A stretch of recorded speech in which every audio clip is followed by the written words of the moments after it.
ગઈ 16 તારીખે ઈદે મિલાદના બંદોબસ્તમાં સુરત પોલીસની અલગ અલગ ટીમો અલગ અલગ વિસ્તારોમાં સતત પેટ્રોલિંગમાં રહેલી હતી અને ઈદે મિલાદના બંદોબસ્તમાં લોકોની ખૂબ ભીડ એકઠી થયેલી હતી. એ દરમિયાનમાં ઈદે મિલાદના બંદોબસ્તમાં ભીડનો લાભ લઈ એક ઇસમે એક એસીપી સાહેબના ગનમેનની રિવોલ્વ પિસ્ટલ જે ગ્લોક પિસ્ટલ અને 10 રાઉન્ડની ચોરી થયેલી.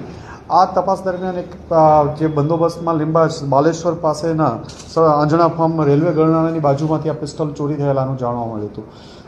આવો ગંભીર પોલીસ એક કમાન્ડોની પિસ્ટલ ચોરી થતાં 10 રાઉન્ડ સાથેની અને ઈદે મિલાદના તહેવારના દિવસે એટલે સુરત પોલીસ દ્વારા ક્રાઇમ બ્રાન્ચ અને અલગ અલગ ટીમો કામે લાગેલી હતી અને ઘનિષ્ઠ તપાસ પછી જ માહિતી મળેલી કે લિંબાયતમાં મીઠી ખાડી પાસે રહેતો નસીમ સમીર અંસારી જે મૂળ રહેવાસી બનારસનો છે અને અહીંયા મીઠી ખાડી વિસ્તારમાં મસદા પાર્કમાં રહે છે.